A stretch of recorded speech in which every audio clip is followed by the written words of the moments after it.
The broadcast is now starting. All attendees are in listen-only mode. Well, hi everybody. Welcome to the first unit of the Lunch and Learn series.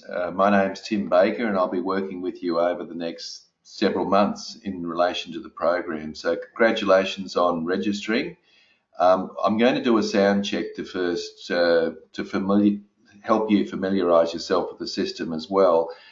If you have a look on your screen, over on the right-hand side, you've got there a number of little tabs, and you'll notice there's a question box. So could I ask you please to just go into that question box and type in the word clear. That will at least let me know that you can hear me, because if you can't hear me, then I'm talking to myself. So can I just ask you to do that? So just go to the question box and type in the word clear.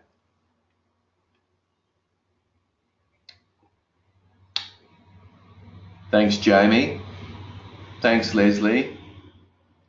Thanks, Marissa. Thanks, Tom. Okay, it sounds, and thank you, thanks. It sounds like I'm coming across loud and clear. Now, in that question box, you've got an opportunity to ask me questions at any particular time during the presentation. So what you do is you just type in your question or make a statement, whatever you choose to do. And what happens is that I get to see that here. No one else in the webinar actually gets to see your question. So in that way, I can read out your question and respond to it when it comes up. So that's how we make this as interactive as possible. So don't wait until the end. As soon as you've got a question or a comment or an observation, type it in there immediately and I will respond to it as quickly as I can. Now, another couple of things about this that are important is that when this is over, in an hour, of course, what will happen is that you'll get a copy of the recording of this presentation and a copy of the slides for the presentation. Now, that's great, because if at any time you can't make the presentation for whatever reason, you know, you're busy or you've got another meeting, you don't need to concern yourself about that, because you'll get an email from me at the end of every single unit, which will be a recording and the slides. So that would be helpful, or of course you can go back and just revise it. So I just want to make that clear that the system's pretty well entrenched now, and it's been going for a couple of years, and I think we've got a pretty good product here to help you with, so you can relax with that. You can also make contact with me, and you can see on your screen there's an email address there.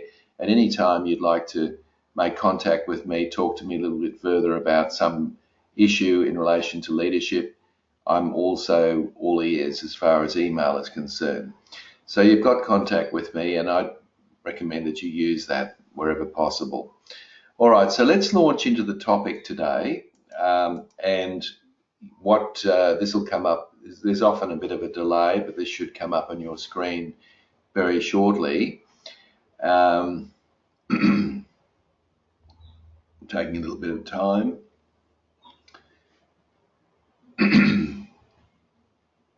Okay, so it's taking a long time to come up on the screen by the look of it.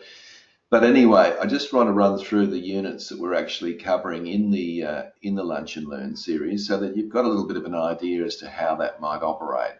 So today we're going to talk about ingredients of effective feedback, and then we usually have a 2-week gap, if you like, between the various broadcasts.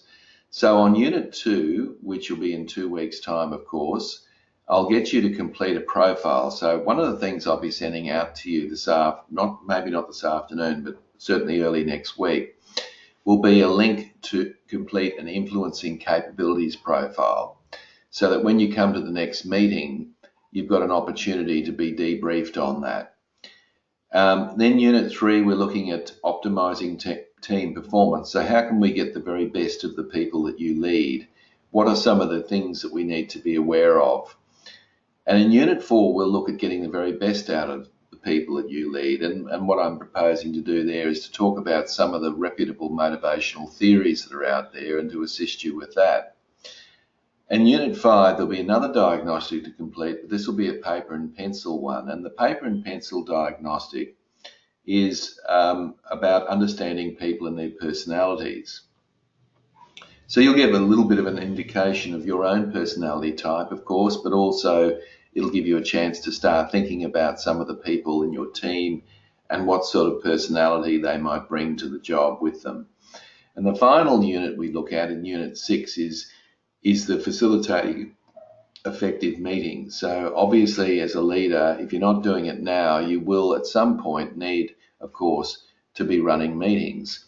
And the whole world revolves around meetings, and I think just getting good at running meetings is critically important. So that's the program, and that's the process that we'll look at.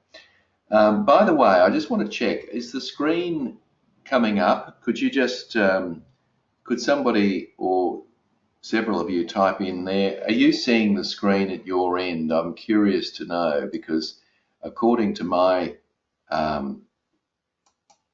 my indicator here, you're not actually getting to see the screen for some reason. I can see the screen at my end. Okay, thank you. Okay, good. Okay, there's something obviously gone astray with my process, so that's great. All right, so all good by the sound of it, which is great. Okay, so let's talk now about the concept of feedback and why it's important. I think it's interesting, and I think everyone that's in this webinar is from an Australian firm or organisation, either public or private sector. It is true to say that Australians are the world's worst at giving feedback. So surveys demonstrate this. And there's a whole lot of theories as to why that might be the case. But one of the reasons that I think it's important that I'm covering this topic is precisely that reason, that we Australians are not recognised as being very good at giving feedback, as managers and leaders, of course. So I'm going to talk about that, and that's why I'm talking about that. But you can notice on the screen that I've just made a statement here from John Allen, and that is that if annual reviews are the only time when feedback's given, well, that's a problem, but it's certainly better than nothing. So yes, it is better than nothing, but the truth is that a lot of managers save up all their feedback for performance review time, which normally happens once or twice a year. And that's problematic because by the time you give that feedback, it's probably well and truly past its use by date. So you might say to somebody in a performance review, I didn't get a chance to mention to you, but 3 months ago, you spoke up very well at one of the meetings. Well, that may well be true, but of course the person on the receiving end is thinking to themselves, it couldn't be all that important, because if it was, surely you would have said it to me at the time, or at least that's what they're thinking. They may not say it. So the problem with performance reviews is that we tend to save up all our feedback, both positive and negative, for that time. And I strongly recommend that this is an ongoing, day by day, moment by moment, project by project basis. So we should be giving feedback all the time about a range of things, and the feedback should be both positive and negative, which constructively negative or constructively critical, as we say, but nevertheless, it may not be positive feedback. So that's what I want you to get out of this unit. In fact, to go out of here this afternoon and actually go and start practicing some of this immediately. And I've given you some fairly easy homework to do. So that's the other thing I'd say. At the end of each of these units, you're given some practical homework to do. No assignments or anything as in written, but you'll be required to go and do something different in the workplace. And that's, of course, the way you learn. All right, so here's some stats for you, and I believe it's coming up on your screen. It suggests to me it's not, but I'm going to run through these stats and just have a think about this, because some of this is a little bit disturbing, really, when you think about it. So have a look at this. So great management and leadership may be the missing ingredient in remarkable achievement. So we've got 60% of employees don't understand their organisational goals. That's pretty disturbing, isn't it? They don't actually understand what they're there for and what the organisation's trying to achieve. 87% of employees aren't engaged in their work, and 20% actively undermine value their peers create. which is enormously disturbing when you think about it in terms of the world of work. 77% of employees say their performance could improve with more feedback. That's the good news. Giving feedback increases engagement by 60%. So obviously, it's a real opportunity for you as a leader to start to engage in more feedback to your team. 50% of managers fail to hold their team members accountable and have a hard conversation. So half of you in this broadcast, if those figures were correct, would balk at the idea of opening up a can of worms or discussing something with your team members because it's difficult. 57% of employees say that they want the critical feedback that helps them improve. So the majority of people are saying we want the feedback. Now, it doesn't necessarily mean they're going to like the feedback, but what they're basically saying is they want it. And they want to know where they stand. They want to know where the line in the sand is. And of course, that's why we have rules and regulations, and that's why our society is filled with that, because ultimately every human being likes to know where the line in the sand is. So your team members are no different. They actually want to know what's expected of them. But the confusion is that often when you explain to people that they haven't met the standard that you expect, they're not necessarily going to be happy about that.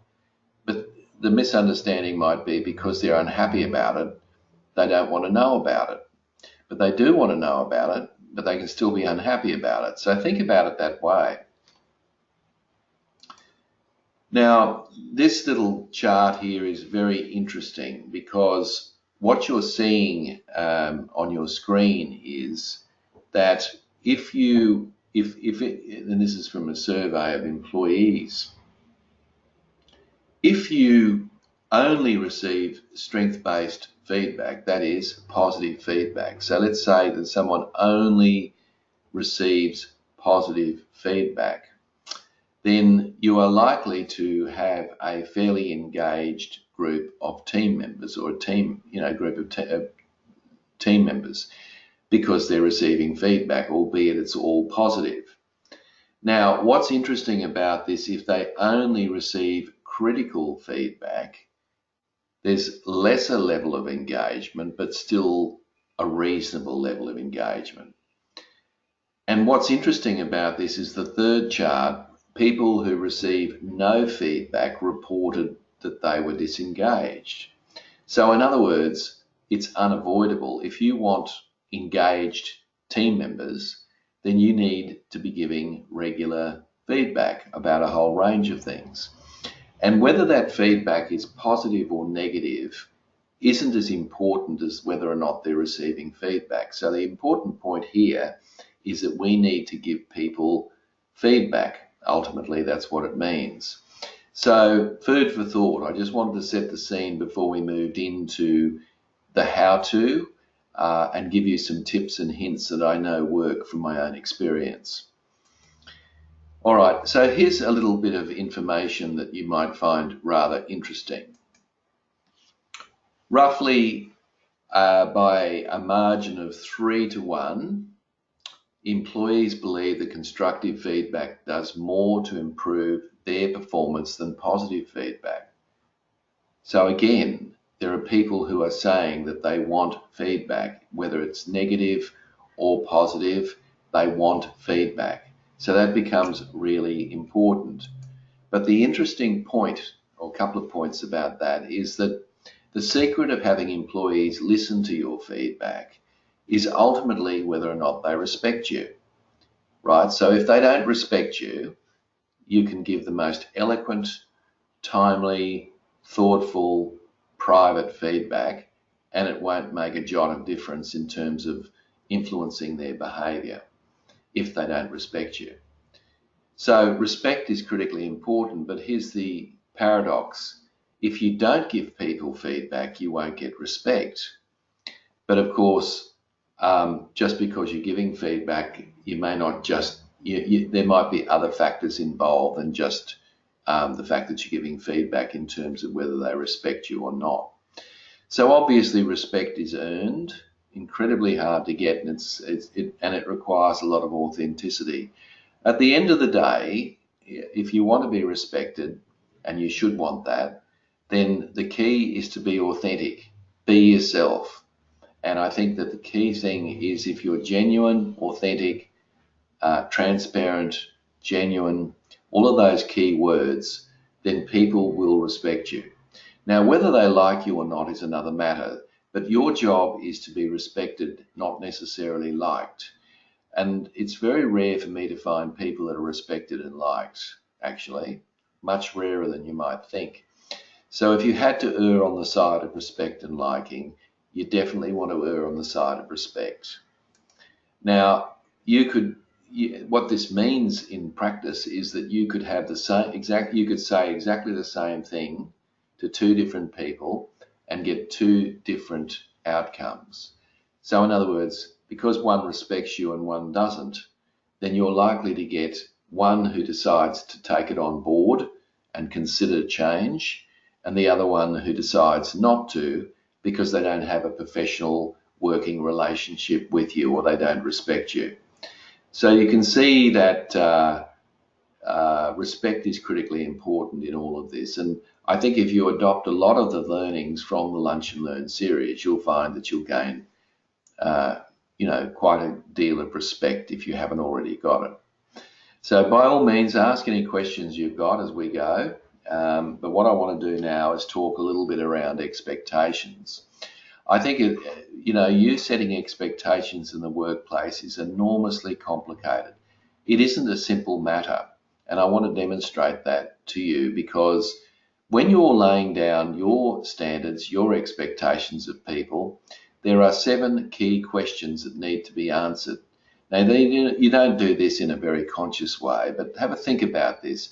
The most fundamental question as a leader initially, when you are managing expectations, is what are your expectations as a leader? Are you absolutely crystal clear about where the standards are in your own work team and the work that's being done? Are you absolutely clear about what the minimum acceptable standard of performance is? Because obviously that's the starting point. If you're not clear about it, then anything goes. So the first thing is to be clear about it. Now, once you're clear about it, the next key question is, have I communicated those expectations to my people? Now, leaders will often say to me, oh, well, I've done it, I did it at a team meeting or I did it one-on-one in the corridor. Communicating expectations is it's a persistent and consistent exercise. What it means is you must continually do it over and over again in different contexts, one-on-one, team meetings, situation by situation, moment by moment. But you need to communicate your expectations to your team because they're not mind readers and they don't understand what the expectations are if you haven't told them. So that's obviously the second challenge, knowing what your expectations are and communicating them. The third question that you've then got to ask yourself is, do my team actually understand my expectations? Are they absolutely crystal clear about what your expectations are? Now, normally they won't tell you if they're not, but you'll find out, of course, whether they meet them or not later on. So do they absolutely understand, 1, the reason for that expectation, and 2, what that expectation is? Really important and often overlooked. Once we've got that done, we've got to ask ourselves another question. Just because somebody understands your expectations doesn't necessarily mean that they accept them. Have you thought about that? Just because I understand that you expect me to write these reports with 0 mistakes, which is your expectation, that doesn't necessarily mean that I accept that as realistic. I might think, well, that's a bit too over the top. I don't think that's appropriate and it's not going to worry me whether I make a mistake or not. So whether they accept it or not is going to be critically important as to whether or not they abide by those expectations.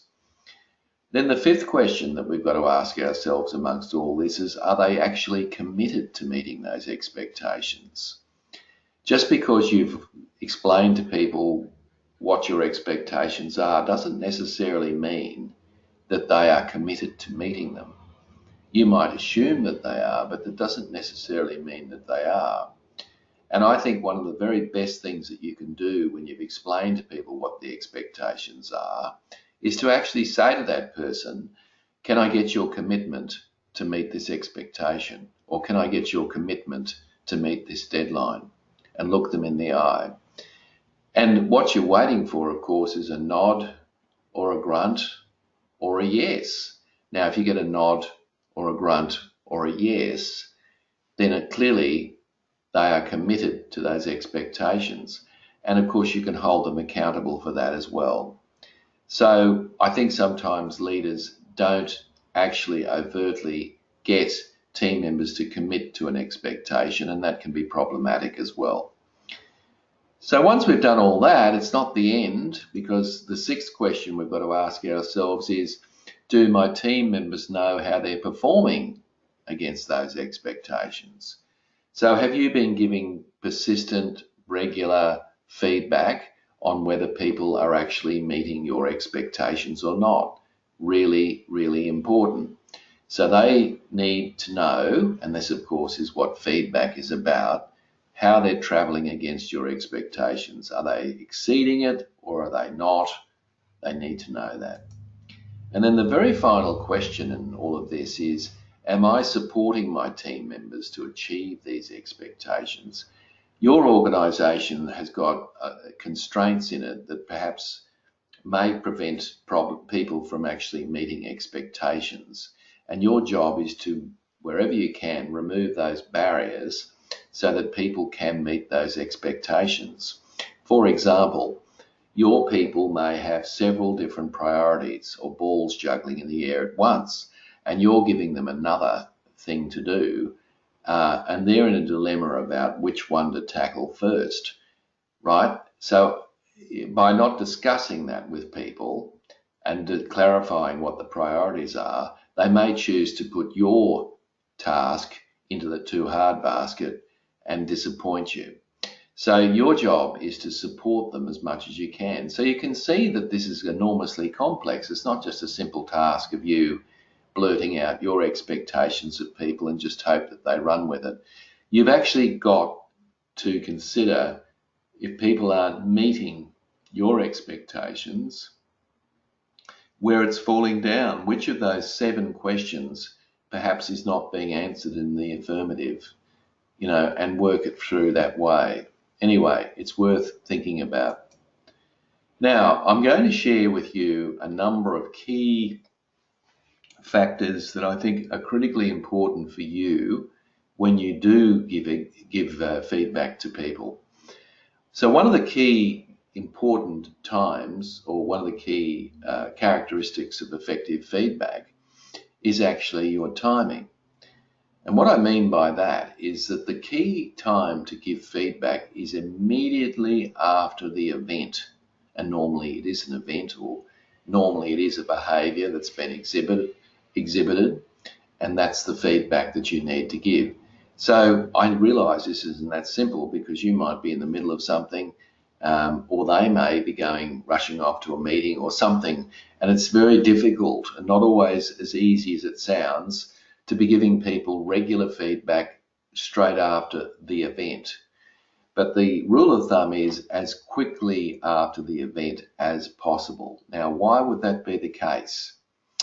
Would anyone like to have a guess and type in the reason for that? Why is it so important to give feedback as quickly after whether it's positive or negative, as quickly after the behaviour as possible?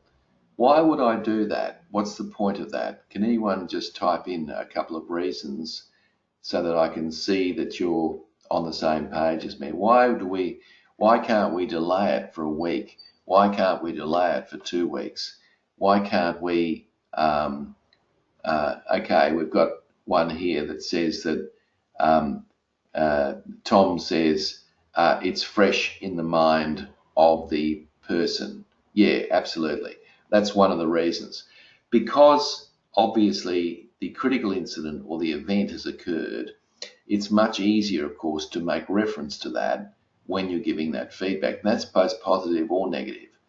So that's one reason. I notice here that Melissa says that it sets priorities. Spot on. By giving feedback immediately after the event, you are sending a very clear message to that person that your expectation is actually very important. So important is it that you've downed tools to give that expectation or that feedback immediately after the event. And by sending that signal to the other person, you are setting a very clear expectation that this is important and that's why I'm doing this. Okay, so that's definitely the right answers, absolutely. So as soon after the behaviour or soon after the critical incident or the event, give your feedback, because timing is very important in the process. What's another issue? Another issue for you is that when you're giving feedback to someone, you need to be very specific. It's no good generalising, because if you generalise, it won't go over particularly well. So, for example, if I said to somebody, I want to talk to you about your rotten attitude, well, that's not going to go very well. I'm sure you'd be aware of that, because it's too personal and too generalised. But if I actually said to that person, I want to talk to you about your contribution in the last 3 team meetings. In the first meeting I'm referring to, William made a comment and you pretty much put him down when he made that comment. In the second meeting I'm referring to, Mary also made a contribution and I found you were rather negative in your response. And this morning, at this morning's meeting, when John made his comment, I felt that you cut him off. I have a real problem with that, because what I'm trying to do is build up team morale, and I think those 3 responses from you didn't help. You see the difference?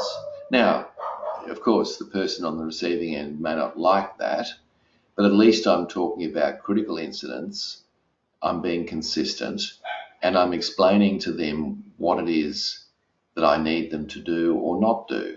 In this case, what not to do. Now, they might say, well, what they said was wrong, and I might not bite. I might just say, well, you're probably right. They probably weren't correct. However, it was the response that concerns me, not whether you were right or wrong, you see. So I just hold my line on that. So being very specific is important. Let's just take that a little bit further. So make your feedback specific. So if you said to somebody, for example, overall, good job on the presentation at this morning's meeting, but it could be better. Now, look, that feedback is very generalised, very vague. It's too vague. In fact, what was wrong with it? Because you indicated that, so the person sitting there wondering, what was wrong with it. Plus, just because you didn't like it doesn't necessarily mean it was bad. And how could it actually be improved? What could be done better? So that's not really effective feedback in terms of being specific. Perhaps I might say something along these lines. Great job on the presentation. I really liked how you used statistics to back up your key points. All right, now I'm being very specific. One small comment. Maybe for next time you could invite more comments from the group to get them more involved. All right, so I've given them some feedback about how they might improve that performance, and it's something that they can work with. Doesn't mean they agree with it, but it certainly means that they know what it is that I'm giving feedback on. All right, so timing's important, being specific is important. What's next? Well, frequency, and I've sort of alluded to this at the beginning of the presentation this morning, when we started. It is very important to be regular and consistent in your feedback. As I said earlier, moment by moment, situation by situation, incident by incident, project by project. It never ends. Every single day you should be giving someone some feedback, whether it's positive or negative. And this is an ongoing, regular part of how you lead people. And the sooner you get into the habit of doing that, of course, the sooner you'll reap the rewards of doing that. So it's not just a one-off big event. So, for example, if you had to sit down with someone and talk to them about their, I don't know, their report writing or something, and if you gave them the feedback and it was timely, that is, after you received the feedback, you were very specific about what needed to improve. That's good. But you said, I'd also like to follow this up next time you write a report just to give you some feedback. And I believe you've got another report due in 2 weeks. So how about we make a commitment here that we'll get together in 2 weeks' time and just review that report to make sure that we're on the right track. Now, that's good because you've set up a possibility of a meeting, so it's not difficult for you. They don't feel that you're breathing down their neck. You can actually go up to them in 2 weeks and say, didn't we did make a commitment, didn't we, that we would talk about this report in light of the feedback that I gave you 2 weeks ago. So it is important to make this ongoing. And of course, when you do that, you send a signal to the other person that, you know, what you're suggesting is very, very important. And that, of course, is more likely to be done as a result of that. Now, the important thing when you're giving feedback is not to give them a lecture, but what you should be doing is asking lots and lots and lots of questions. Why, what, when, who, where, how, and which. Now, by asking questions like why, what, who, where, how, and which, what you're effectively doing is you are opening up a dialogue. Because if you ask a question, why, what, when, who, where, how, and which, it's virtually impossible for them to answer it with a yes or no. So these are what we call, of course, open-ended questions. So feedback is not about you giving people an appraisal necessarily. It's about opening up a dialogue where there's a mutual understanding of what's expected. So I might say, for example, okay, I'm interested to know why you thought that. So they've said something, you say, I'm interested to know why you thought that, or when did that take place, or how did that occur, or where were you at the time? So what I'm doing is I'm opening up possibilities, and I'm also exploring the issue further by entering into a dialogue with them about that. Okay. Now, the other thing about feedback that's really important is you should be doing this in private. The whole idea is not to criticize, I think even praise. I'd be careful with this as well. But I think it's important to give people feedback in private. Now, I realize you may be working in an open office environment or wherever, whatever it might be. The whole idea is to book a room and to make sure that you can do that so that the feedback that you give the person is just between you and the other person. You're probably aware of the importance of that. But if other people can overhear the feedback, then I don't think it's really showing a lot of courtesy to the other person. And they're probably less likely in the end to be taking that very seriously and showing any sense of respect for you. So make sure you can walk out of the building or wherever, but as long as it's away from other people, privacy is critically important in this matter. Okay? So there's some principles that you need to think about. Now, another principle that's very important is when you're giving feedback to people, the very best way to give feedback is to find an incident or find an example, find something, a behavior, find something that you can use to give feedback on. So the whole idea would be to draw attention to an example of what it is that you want to give feedback on. Because you always run the risk of not doing that to sound like you're coming across as generalizing or nitpicking. The other thing is, of course, the other person can actually say to you, what do you mean? Can you give me an example? So you're better off putting the example on the table initially and giving feedback on that, which I think is the key message out of all of that. So use real life information, and that will make the feedback far more relevant and realistic. And as I said before, it could be positive or negative. All right. So it means timely, it means specific, it means ongoing, it means private, and it means using critical incidents. And those, I think, are the principles. One more principle that might be helpful for you is that when you're giving feedback to other people, the only reason that you're doing that, or the only reason you should be doing that, is so that you can ensure that either a positive behaviour is reinforced to be continued in the future, or a negative behaviour is remedied for the future. In other words, the feedback is all about the future. It's all about how we'll do things differently in the future. All right, because the past's gone, and you're really only using the past to make sense of something that you can give feedback on so that they can improve things in the future. So think about it from the point, so people want to sort of labour the past and talk about blame and why this happened and why that happened. Just politely stop them and say, look, the most important thing here is that this doesn't happen again, and I'm just interested in making sure it doesn't, and that's why I'm sitting down talking to you now about this. Okay? Because I think sometimes we can wallow around in he said this and she said that and so forth and so on, and really at the end of the day, all you're really interested in is a commitment from them that they will do what they can to remedy the behaviour or to continue the behaviour if it's positive. That's all that you're about. It's got nothing to do with sort of people's interpretation of the past.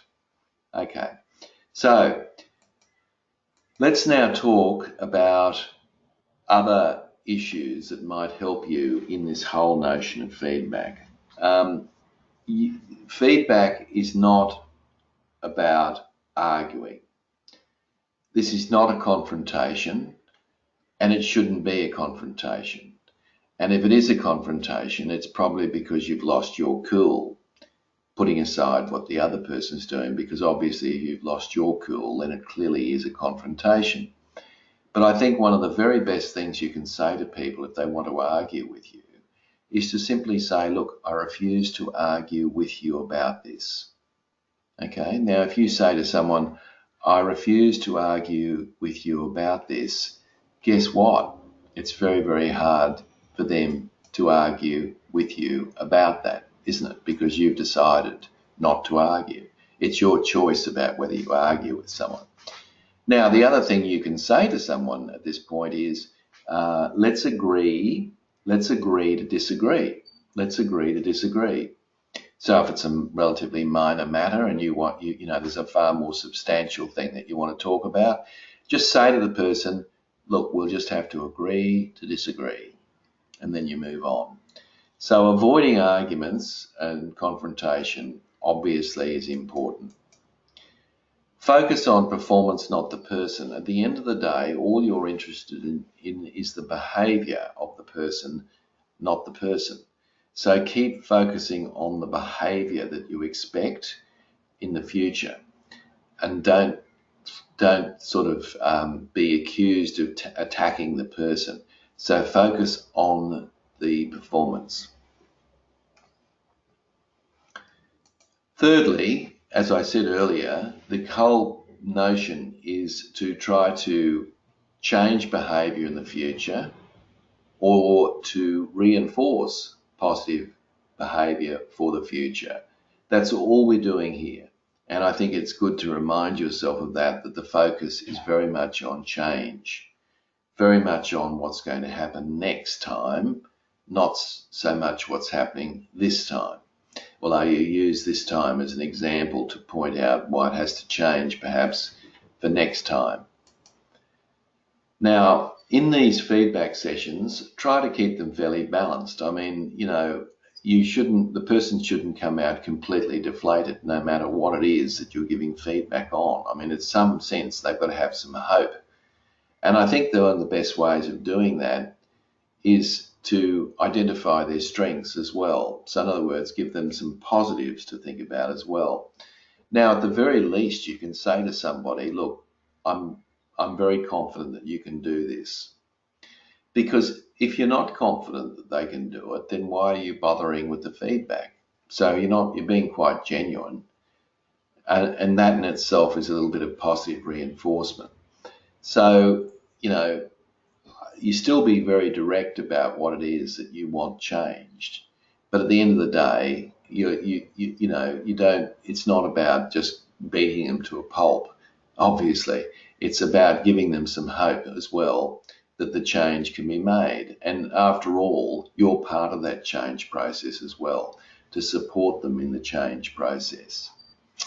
Okay, and the final point on this page, at least, is that what you should be doing is seeking out the causes. So it's a good idea to ask people, why did that happen?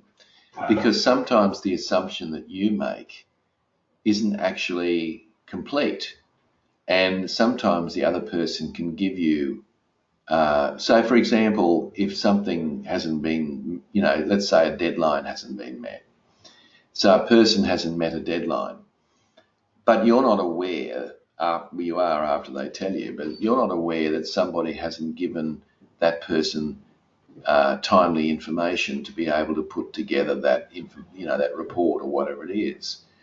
You weren't aware of that, but after you have a conversation with this person, you're aware. Now that shouldn't just be an excuse, but at least we actually understand why the person has been late or not met a deadline.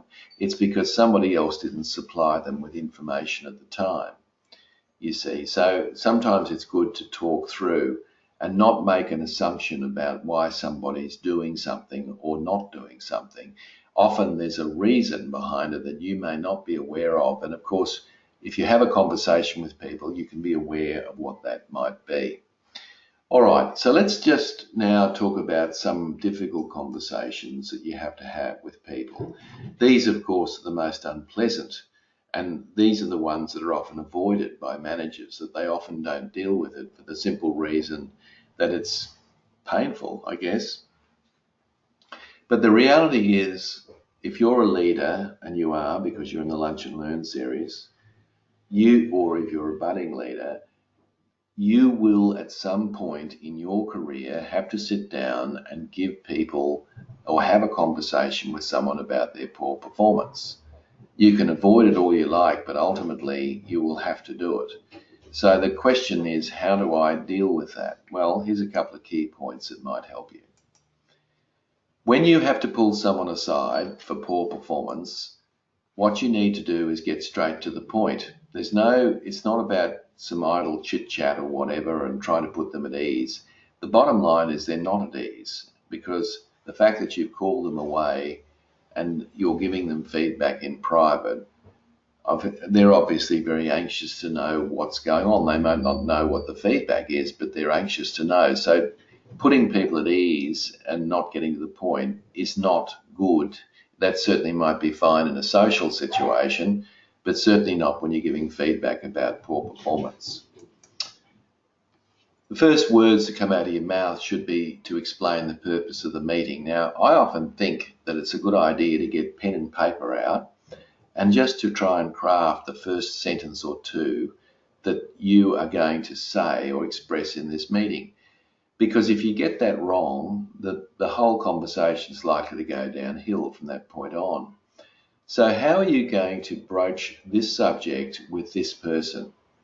So I still do this when I'm talking to people and I'm coaching people. I actually sit down with a pen and a paper and I write down the exact words that I want to express.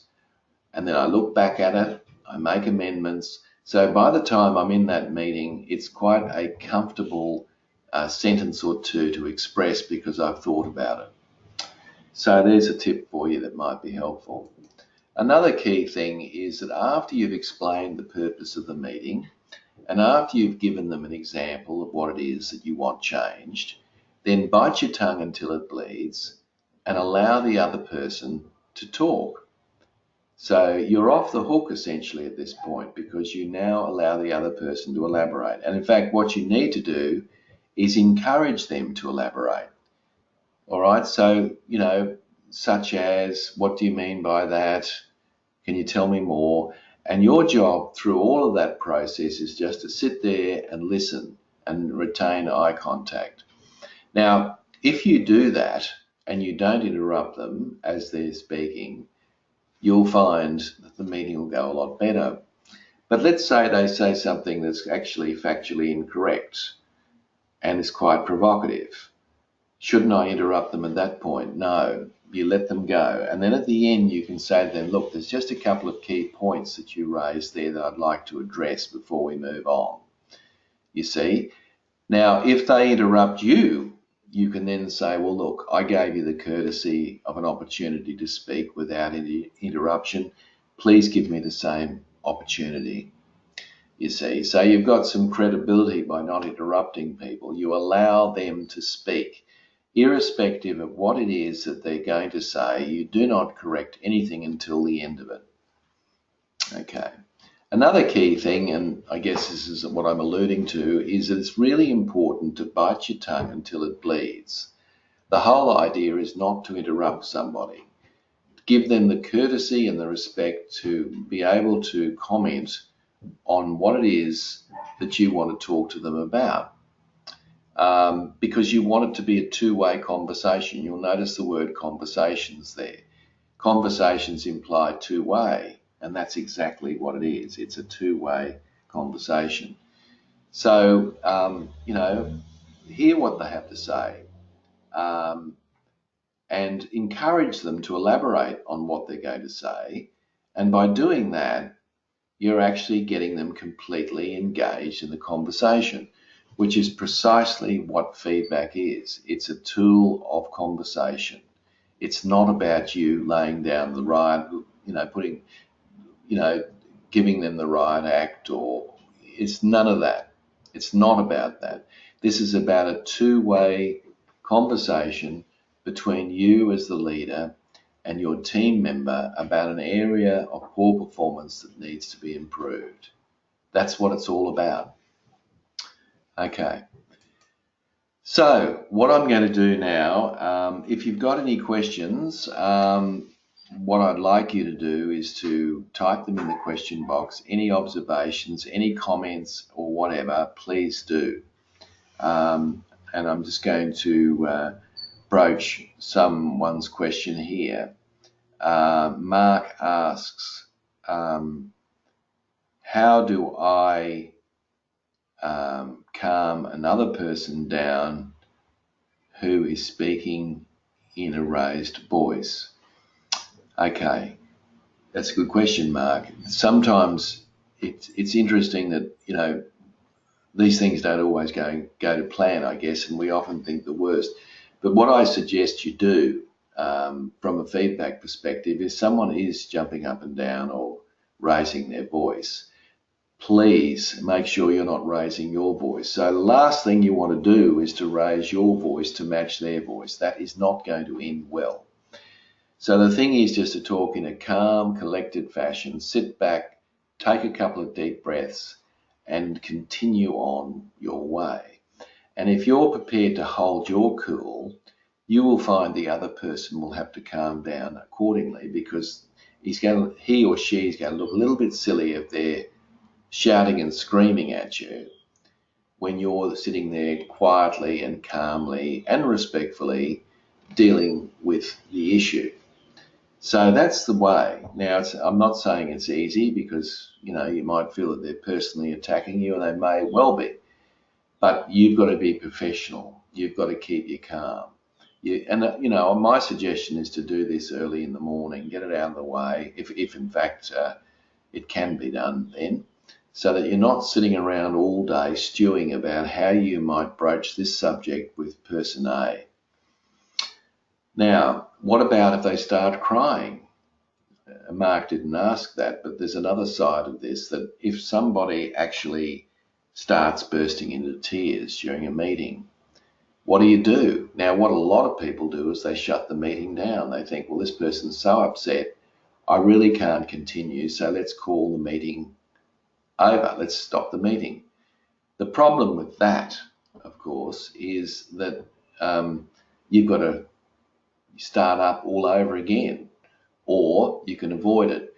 But my suggestion is someone's crying. Of course, it depends on what they're crying about, of course, but if it's about the feedback or whatever and they're feeling sorry for themselves, I think it's reasonable for you to then say to that person, I really need you to stop crying, because what I'm saying here is really important.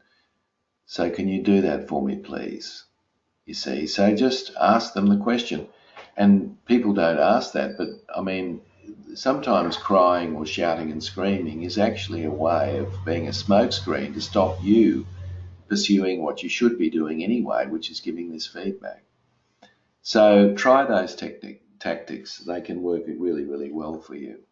So if there's any other questions, now's your time, because we're just about ready to wrap up. But what I want to say to you now is that I'm going to give you some homework to do. And what I want you to do is this afternoon, not starting on Monday, this afternoon, I want you to give three positive bits of feedback 3 times a day for a week, which basically means that there's 15 bits of feedback over the course of a week. Now, you might say, well, that's a lot.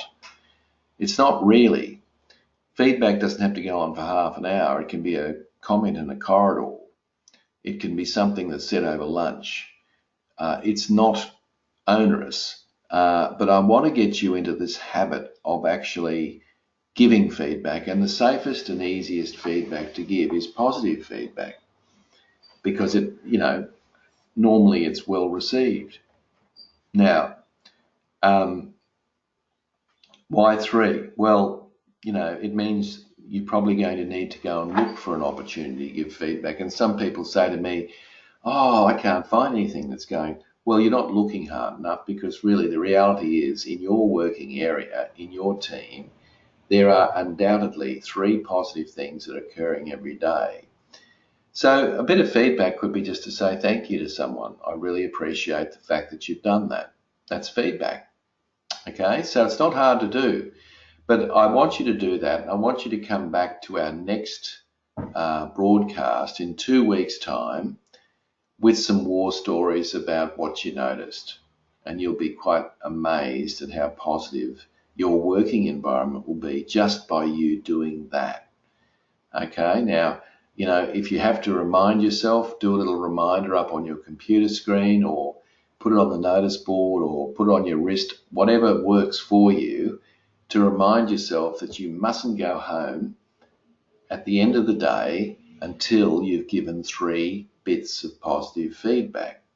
All right, so that's the homework, and I'm hoping that you can get into the swing of that, and which brings us pretty much to a close today. But essentially, next time we meet, now let me just explain what's going to happen. The next time that we meet in 2 weeks, we'll be looking, of course, at Unit 2, which is enhancing your personal influence. Now, in order to complete that unit, you'll receive a link, not today, because I've got back-to-back meetings, but early next week, you'll receive a link from me. And in that link, it'll take you to an influencing capabilities profile, which is all part of the cost of you registering, so there's no additional fee or anything. You go into that link and you complete your profile. You can print it off straight away, and then when you come to the next meeting, you'll have that in front of you. So when I debrief you in 2 weeks about your influencing capabilities profile, you will have that done in front of you, which will make it far more effective. So can I get your commitment to complete that?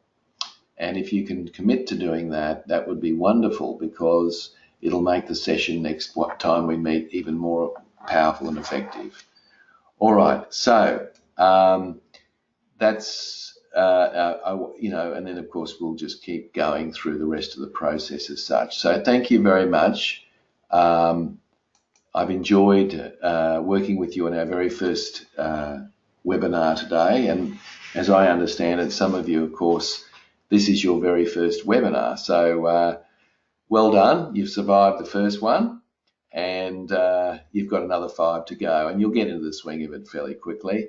And I just say to you, your homework is important, so make sure that you try and give your 3 bits of feedback, 3 starting this afternoon, which is critical. And I just wanted to say to you all, have a wonderful weekend, and we'll catch up in 2 weeks, and you'll receive an email from me with the recording and the slides and the influencing capabilities in the next few days.